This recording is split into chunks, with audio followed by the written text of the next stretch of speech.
أغادر السودان بحزن ولكن أيضا بقدر التفاؤل. أتقدم بالشكر الشعب السوداني على استقباله الاستثنائي أثناء إقامتي في الخرطوم وفي السودان طوال 4 سنوات، وأتمنى له مستقبل زاهرا. First of all, I would like to thank His Excellency General البرهان, President of the Sovereign Council, for receiving me today on the occasion of my departure from Sudan, but also for honoring me with this medal Wesam and Neelain that I'm very honored by, and that I'm very moved actually by this token of appreciation for my work and the work of my embassy here. All my staff. It was a collective job, and I will cherish this for the future. It is with great sadness that I'll be leaving Sudan in a few days. After more than 4 years here, I feel very privileged to have been here during historical times and to have witnessed the incredible December Revolution and the launch of the transition.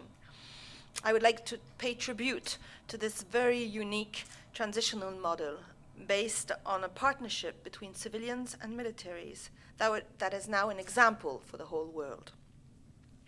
I would also like to commend the Sudanese authorities for the great achievements since the beginning of the transition. Given the initial situation after 30 years of dictatorship and mismanagement, what has been done in such a short period of time is truly remarkable. I'll not mention all these achievements because there are too many, but the delisting from the state-sponsoring terrorism list, the normalizations of the relations between Sudan and the international financial institutions, and reaching the decision point of the HIPC initiative more recently have all been major steps. We are very conscious that the situation is still difficult, that expectations are high, and that the task still facing the authorities remains huge and difficult in many ways.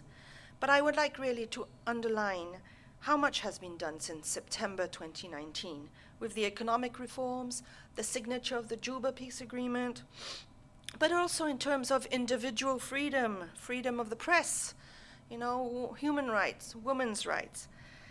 I know there's still a lot to do, and we are looking forward very much to the establishment, I hope so as soon as possible, of the Legislative Council, and we're also looking forward to the results of the works of the conferences on governance and on the constitution. But we know that it's going in the right direction.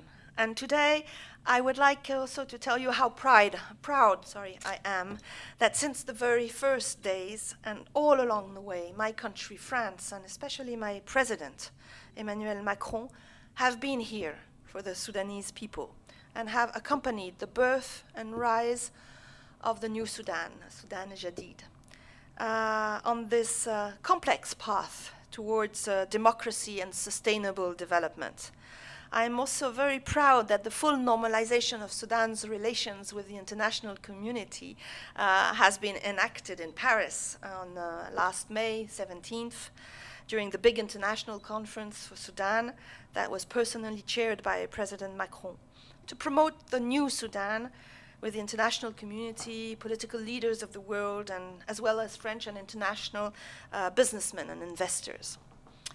At that time, President Macron, and I was really proud also of that, announced the cancellation of all the Sudanese debts held by France, within the Paris Club, and that's more than $5 billion, and also announced, a bridge loan of $1.5 billion to clear the arrears of Sudan towards the IMF. These were also important.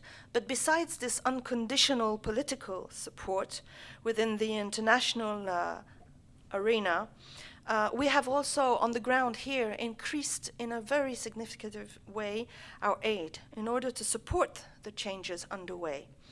Since the start of the democratic transition, France and its cooperation and development operators have initiated more than 40 projects, and some of them with the EU, the European Union, that totals up to 130 million euros, which is more actually than what we pledged for at the Berlin conference. These projects have allowed us to help in key sectors such as agriculture, public finances, training, education, and governance and health, but also culture and archaeology, where we have been, I'm sorry, I'm losing my archaeology and culture, where we have been present for more than 50 years. And we are also strengthening our university and academic exchange and mobility for the youth. When I arrived in Sudan, we had 15 active partnerships between French and Sudanese universities. Today we have 35, and they are increasing, and they are going to increase. So to conclude, just allow me to say that I leave Sudan with optimism and the strong belief that thanks to its high potentials and to its great resources, especially human resources, Sudan has a bright future ahead. Of course, this path will probably not be easy, but France will continue to stand by the Sudanese people, whose courage, determination, and dignity will remain forever, for me, a strong source of inspiration.